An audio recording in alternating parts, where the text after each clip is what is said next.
Thanks for tuning in to No Wine in No Time. I'm your host Dave, and today we're going to explore one of the oldest wine growing regions in the entire world, and that's the current day country of Lebanon. So if we look at that area, they've been producing wine there for almost 7,000 years, and it's thought that those vines came from the southern Caucasus via Mesopotamia and settled in the area between the Lebanon and anti-Lebanon mountains in that country. So if we look at where Lebanon is today, we see its neighbor to the south is the country of Israel, and its neighbor to the north and to the east is the country of Syria. But when we look at this area, we have a tremendous amount of history where wine is very closely related to religion. Let's talk about that a little bit. Probably the first and most epic people to start wine production in that area are the early Phoenicians. And this goes back 5,000 years, where the Phoenicians were epic wine exporters. And they were sending wine to Egypt, actually exporting it out of Lebanon and into Egypt. And what's interesting, there's an explorer by the name of Robert Ballard. You may know this guy. He's the one who actually went down and discovered and documented the Titanic after it sunk. Well, he found two intact Phoenician vessels in the Mediterranean Sea, and what he found inside was totally intact Phoenician amphoras that were filled with wine, sealed with pine resin, and the wine inside was just as good as the day it was made, and it was thousands of years old. So these were the folks that were moving wine all around the world. Now back to that religious aspect. When we look at the Greeks had a Greek god of wine called Dionysus. The Romans had a Greek god of wine by the name of Bacchus. If we look at the Jewish settlements in the area, the Jews use wine in their Passover Seder. And of course, in the Christian religion, we look at wine as being part of the sacrament of communion. And if you think about the center of the Christian religion, that is Jesus. Jesus' first wine, or first miracle ever, was turning water into wine. And guess where that was done? That was the wedding of Cana. And Canaan is actually in Lebanon. So there's a lot of connections there.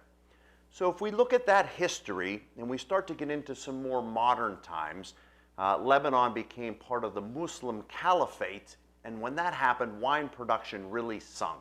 And in the later parts of the 20th century, Lebanon fell into civil war. From 1975 to 1990, wine production was almost non-existent. At the end of that Lebanese civil war, there was only 5 wineries left in all of Lebanon. They've rebounded somewhat. Today, there is about 50 producing wine in that area.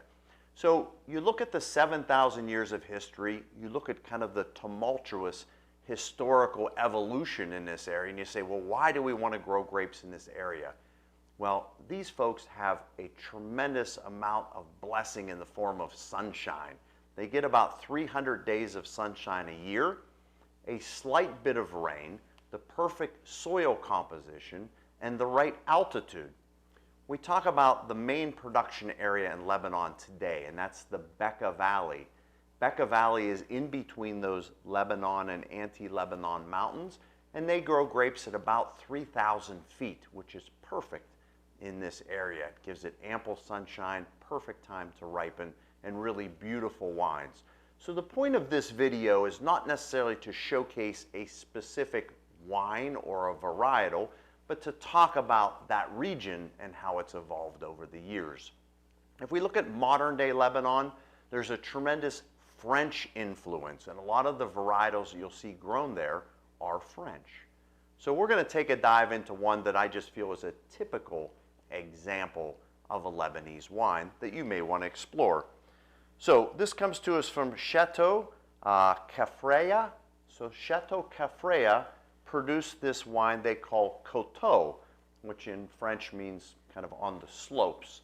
And it is from the Bekaa Valley, and it's a blend of multiple different grapes. We have Cabernet Sauvignon, we have Syrah, Cabernet Franc, and Mercelan. Marcelana is a cross between Cabernet and Grenache.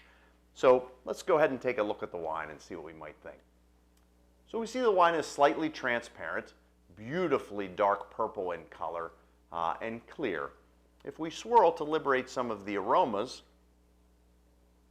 what comes out of the glass is everything from a little bit of plumminess to cherry to a slight bit of spiciness. I get everything from baking spices to even a little bit of pepper. And I'm getting a slight bit of oak in the aromas as well, telling me this wine was most likely spent some time in oak. Let's go ahead and give it a sip.